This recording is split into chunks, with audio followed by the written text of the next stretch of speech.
ہم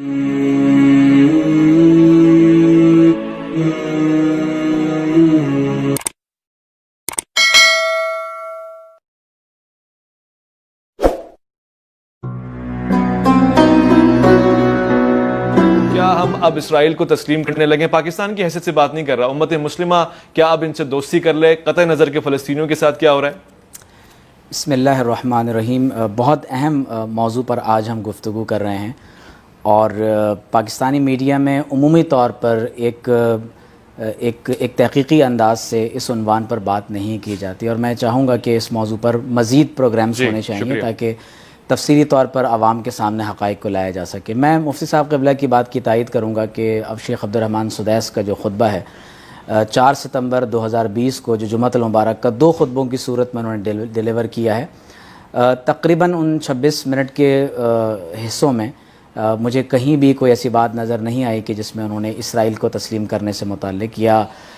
اسلامی اصولوں کو پامال کرتے ہوئے کسی نئے ریلیشن کو ڈیولپ کرنے کے حوالے سے کوئی بات کی ہو۔ ہاں، ابتدا میں انہوں نے یہ ضرور کہا ہے کہ اسلام کی دعوت دینے کے لیے تبلیغ کے حوالے سے یہ ممکن ہے کہ ہم یہود و نصارہ کے ساتھ، مشرکین کے ساتھ، انہوں نے سیرت سے اس کی مثالیں دی ہیں کہ کس طرح سے آپ صلی اللہ علیہ وسلم نے ان کے ساتھ بہتر انداز سے خوش اسلوبی سے معاملہ سر انجام دیا تاکہ انہیں اسلام کی طرف لایا جا سکے۔ پھر دوسرے خطبے میں انہوں نے خصوصی طور پر یہ بتایا کہ پوری امت مسلمہ کا جو سب سے بڑا مسئلہ ہے وہ فلسطین کا مسئلہ ہے، اور فلسطین کی آزادی کے لیے یہود کے شکنجے سے ہر قسم کے وسائل کو استعمال کرنے کی انہوں نے ترغیب دی ہے، اور خطبے کے آخر میں فلسطین کے لیے انہوں نے دعا بھی کروائی۔ یہ تو پہلی بات کا حصہ ہے، کیونکہ میڈیا پر یہ پروپیگنڈا وار کا حصہ ہوتا ہے۔ میں یہ خصوصی طور پر اس لیے کہہ رہا ہوں کہ جیروزلم پوسٹ جو اسرائیل کا اخبار ہے، ہاریڈز ہے، جیروزلم پوسٹ اور اخبارات بھی ہیں، تو یروشلم پوسٹ میں باقاعدہ اس کو ہیڈ لائنز میں لگایا گیا ہے کہ جناب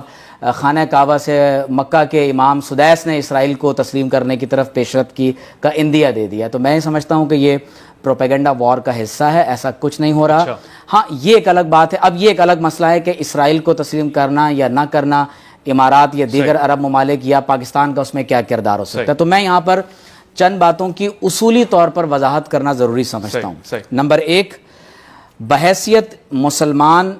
ہم اس بات کی وضاحت کر دینا چاہتے ہیں کہ ہم حضرت موسیٰ علیہ السلام پر ایمان رکھتے ہیں، بے شک رکھتے ہیں، حضرت مسیح علیہ السلام پر ایمان لاتے ہیں، اور حضرت موسیٰ اور مسیح علیہ السلام نے جو دین پیش کیا وہ اسلام ہے، وہ یہودیت یا نصرانیت نہیں ہے۔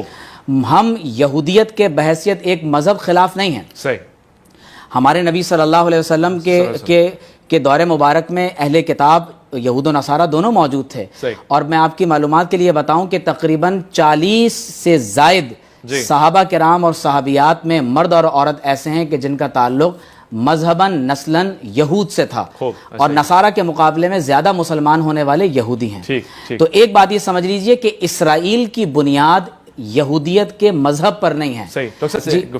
میں پہلی بات میں نے یہ رکھی کہ ایک تو سدیس کا جو خطبہ ہے اس کو اس کے اصل کانٹیکسٹ میں دیکھنا چاہیے، یروشلم پوسٹ کی خبر درست نہیں ہے۔ دوسری بات یہ ہے کہ ہم یہ بات سمجھ لیں کہ یہودیت کے بحیثیت ایک مذہب ہم مخالف نہیں ہیں۔ اسرائیل کی بنیاد یہودیت پر نہیں ہے، وہ زائنزم پر ہے۔ جب آپ یعنی بائبل کا مطالعہ کرتے ہیں تو اولڈ ٹیسٹمنٹ میں جینیسس چیپٹر 15 ورس 17، 18، 19 اور 20، اس میں باقاعدہ دا پرومس لینڈ کا ایک میپ ہے جو آپ کو ملتا ہے۔ ایکسوڈس میں بھی اس کا ذکر ہے، اس کو کہتے ہیں ارض موعودہ، جس کو دور حاضر میں ہمارے ہاں لوگ ٹیمپل آف سولومن یا اسے گریٹر اسرائیل یا ان ناموں سے مختلف اندازوں سے ڈاکومنٹریز بھی آپ نے بنی ہوئی دیکھی ہوں گی۔ تو موجودہ اسرائیل پر جو ڈومینیٹنگ پارٹی ہے وہ اشک نازی جوز ہیں، وہ اشک نازی یہودی ہیں، وہ اصلاً اپنی نسل کے اعتبار سے یہودی بھی نہیں ہیں۔ دوسری ایک اہم بنیادی بات یہ ہمیں ذہن میں رکھ لینی چاہیے کہ 1917 میں آپ نے بیلفور ڈیکلیریشن کا ریفرنس یہاں پر دیا ہے کہ جب ٹرسٹ ٹیریٹری کے طور پر باقاعدہ فلسطین کو رکھا گیا ہے برطانیہ کے پاس، اور فرسٹ ورلڈ وار میں ترکی کو سلطنت عثمانیہ کو شکست ہوئی ہے، تو باقاعدہ یعنی برٹش نے خط لکھا ہے زائنس فیڈریشن کو اور کہا ہے کہ ہم اپنے وعدے کے مطابق یہ خطاب کو دینے جا رہے ہیں۔ 2000 سال کے بعد جنرل ایلن بی 1917 میں بیت المقدس میں داخل ہوا ہے، آج بھی اس کی ویڈیوز آپ کو یوٹیوب پر ملتی ہیں۔ 1917 کے بعد 48،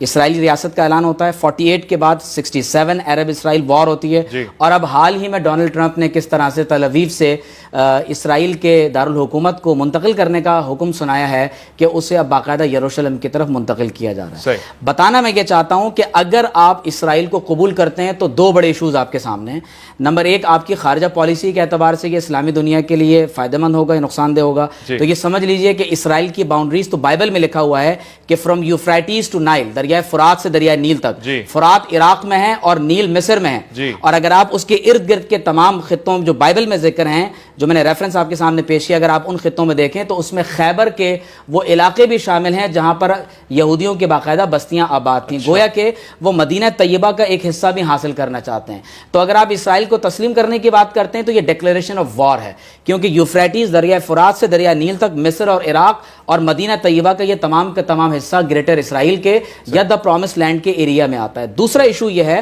کہ بیت المقدس اور خانہ کعبہ یہ اللہ تبارک و تعالیٰ کی عبادت کے دو اہم مراکز ہیں، یہ نسل پرستی کے مراکز نہیں ہیں، کیونکہ جب آپ انٹرنیشنل لیول پر ان یعنی زائنسٹ کے ساتھ جب آپ رابطہ کرتے ہیں یا آپ کے ڈائلاگز ہوتے ہیں تو وہ بتاتے ہیں کہ دیکھو جیسے تمہارے لیے خانہ کعبہ ہے، بیت المقدس ہمارے لیے تو ایسا نہیں ہے۔ خانہ کعبہ کو نسل پرستی کی بنیاد پر قائم شدہ کوئی مسجد یا عبادت گاہ نہیں ہے، یہ اللہ تبارک و تعالیٰ کا زمین پر پہلا عبادت کا گھر ہے، بیت المقدس زمین پر اللہ کی عبادت کا دوسرا گھر ہے۔ ابراہیم، بس میں ایک بات مکمل کر دوں کہ ابراہیم علیہ السلام ابو الانبیاء ہیں، اپنے ایک بیٹے یعقوب علیہ السلام کی نسل کو بیت المقدس میں آباد کیا، دوسرے بیٹے اسماعیل علیہ السلام اور ان کی نسل کو خانہ کعبہ میں آباد کیا، لیکن خاتم النبیین محمد الرسول اللہ صلی اللہ علیہ وسلم کی بعثت کے بعد سبحان الذی اسری بعبدہ لیلا من المسجد الحرام الی المسجد الاقصی، اب مسجد حرام اور مسجد اقصی دونوں کی نگرانی خاتم النبیین محمد الرسول اللہ اور ان کے غلاموں کے پاس ہوگی۔ یہ نسل پرستی کی عبادت گاہی نہیں ہے، یہ اللہ کی عبادت کا مرکز ہے اور اہل ایمان کے پاس رہے۔ بہت خوب، بہت۔ ڈاکٹر عمیر صدیقی صاحب سے سوال پوچھنا چاہتا ہوں کہ اگر حجاز مقدس، امارات، مصر یا ایون پاکستان بھی اس کو تسلیم کر لے تو کیا اس کا مطلب یہ نہیں ہوا کہ وہ یروشلم کو ایز اے کیپٹل تسلیم کر رہا ہے اور پوری آئیڈینٹی کے ساتھ قبول کر رہا ہے؟ دیکھیے، تاریخی تناظر میں اس مسئلے کو دیکھنا ضروری ہے۔ بیت المقدس حضرت سیدنا امیر المومنین عمر فاروق رضی اللہ تعالیٰ عنہ کے عہد خلافت میں آزاد ہوا، اور تقریباً 490 ہجری میں یہاں پر صلیبی جنگوں کے نتیجے میں کروسیڈرز کا قبضہ ہو گیا۔ تقریباً 90 برس کے بعد جس عظیم سلطان کے ہاتھوں بیت المقدس ری کیپچر ہوا ہے وہ سلطان المجاہدین حضرت سلطان صلاح الدین ایوبی رحمۃ اللہ تعالیٰ علیہ ہیں، اور جس وقت آپ بیت المقدس کو فتح کر کے بیت المقدس میں مسجد اقصی میں داخل ہوئے ہیں، یہ عین وہی تاریخ ہے جس شب نبی کریم صلی اللہ علیہ وسلم 27 رجب کو مسجد حرام سے مسجد اقصی تشریف لائے تھے۔ یہاں پر اگر آپ اپنی اسکرین پہ دکھا سکیں تو دو مقدس ترین مقامات ہیں، ویسے تو بہت سارے مقدسات یہاں پر ہیں، لیکن ایک تو ڈوم آف دا راک ہے جو آپ کو ایک پیلے رنگ کا آپ کو ایک گنبد نظر آتا ہے، اس کے نیچے ایک چٹان ہے، یہ وہ چٹان ہے جہاں سے نبی کریم صلی اللہ علیہ وسلم معراج پہ تشریف لے گئے، اور اسی مقام پر اسی خطے میں تمام انبیاء علیہ السلام کی امامت آپ صلی اللہ علیہ وسلم نے شب اسراء میں کروائی ہے۔ دوسری مسجد اقصی ہے کہ جہاں ایک نماز پڑھنے کا ثواب 10,000 نمازوں کے برابر ہے، اور یہ وہ مقدس مقام ہے کہ جو خانہ کعبہ کے بعد ایک دوسرا مقدس مقام کے طور پر امت مسلمہ میں جانا اور پہچانا جاتا ہے۔ ہسٹوریکلی ہمارے ہاں اس وقت نوجوان نسل کے اندر اس تاریخ کو منتقل اس لیے نہیں کیا جاتا تاکہ ہم دوبارہ اس خطے کو ری کیپچر کرنے کے لیے ہمارے دل میں وہ جذبات پیدا نہ ہو سکیں۔ احادیث مبارکہ کا مطالعہ ہمیں بتاتا ہے کہ قرب قیامت میں یہاں دوبارہ خلافت ہوگی اور امام مہدی علیہ السلام اس خطے کو اپنا پایہ تخت بنائیں گے۔ جو سوال آپ نے کیا ہے، ایک بات ہمیں یہ سمجھ لینی چاہیے کہ جب حضرت سیدنا امیر المومنین عمر فاروق رضی اللہ تعالیٰ عنہ نے اس خطے کو فتح کیا تو ایک معاہدہ لکھا گیا جو مسجد ایلیہ میں، وہاں مسجد عمر میں باقاعدہ وہاں آج بھی لکھا ہوا ہے، اس میں ایک شق یہ بھی تھی کہ یہاں پر تمام غیر مسلمین کو وزٹ کی اجازت تو ہوگی لیکن کسی یہودی کو یہاں آباد رہنے کی اجازت نہیں ہوگی۔ اچھا، آپ دیکھیے کہ جب سن 490 ہجری میں کروسیڈرز حملہ کرتے ہیں، سن 583 ہجری کے قریب بیت المقدس سلطان کے دور میں آزاد ہوتا ہے، پھر بالآخر یہاں پر آپ دیکھتے ہیں کہ 1917 میں جا کر یہاں یہ سارا خطہ ریکیپچر ہوتا ہے۔ یہودی ایک زمانہ ایسا تھا کہ جب انہیں ٹائٹس نے، یونانیوں نے، رومنز نے ان کا قتل عام کیا ہے، بیت المقدس کو تاخت و تاراج کیا، تو اس پورے خطے کی ایک تاریخ ہے۔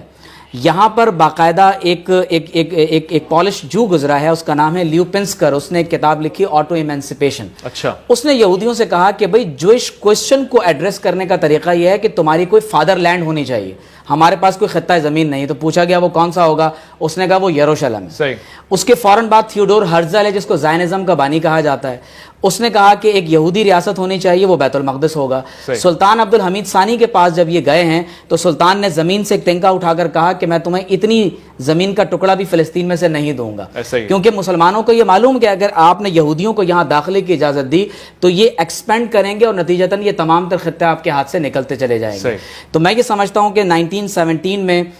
یہاں پر یہودی داخل ہوئے, 1923 میں سلطنت عثمانیہ کا اختتام ہوا, اور اس کے بعد آپ دیکھتے ہیں کہ کس طرح سے شریف مکہ نے مسلمانوں کے ساتھ, امت مسلمہ کے ساتھ غداری کی, اور اس کے نتیجے میں آپ کو بیلکنائزیشن نظر آتی ہے سلطنت عثمانیہ کی. تقریباً 50 سے زائد ممالک کے حصے بکھرے کرنے کے بعد امت مسلمہ کے ٹکڑے ٹکڑے کیے گئے. میں یہ سمجھتا ہوں کہ ترکی میں جو ریوائول اس وقت ہو رہا ہے, یعنی مصطفیٰ کمال عطا ترک نے جس طرح سے اسٹیٹ اور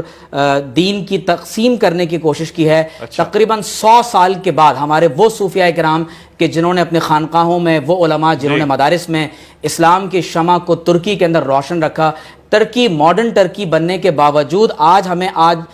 ہمیں ایک ایسا جذبہ دوبارہ نظر آتا ہے گویا کہ وہ دوبارہ امت مسلمہ کی قیادت سنبھالنا چاہتے ہیں. تو میں سمجھتا ہوں کہ اگر کوئی بھی خلا بین الاقوامی سطح پر پیدا ہوتا ہے تو ترکی کو یہ خلا پر کرنے کا بہت اچھا موقع ہے, اور اس خلا کو پر کرنے میں پاکستان کو اس کا ساتھ. ڈاکٹر صاحب آپ کی اب ظاہر وقت ہی نہیں بچا, مگر ڈاکٹر صاحب آپ کی مسکراہٹ کہہ رہی کچھ اگر جملے. میں صرف یہ کہنا چاہوں گا کہ عنقریب آپ ایک نئی بحث دیکھیں گے کہ اگر فلسطین کا ایک حصہ اسرائیل منتخب کر کے ایک ریاست کے طور پر آزاد کر دے تو کیا ہمیں اسرائیل کو تسلیم کر لینا چاہیے؟ یہ ایک دھوکہ ہوگا, ہمیں اس دھوکے میں نہیں آنا چاہیے. من المسجد الحرام الی المسجد الاقصی. خوبصورت.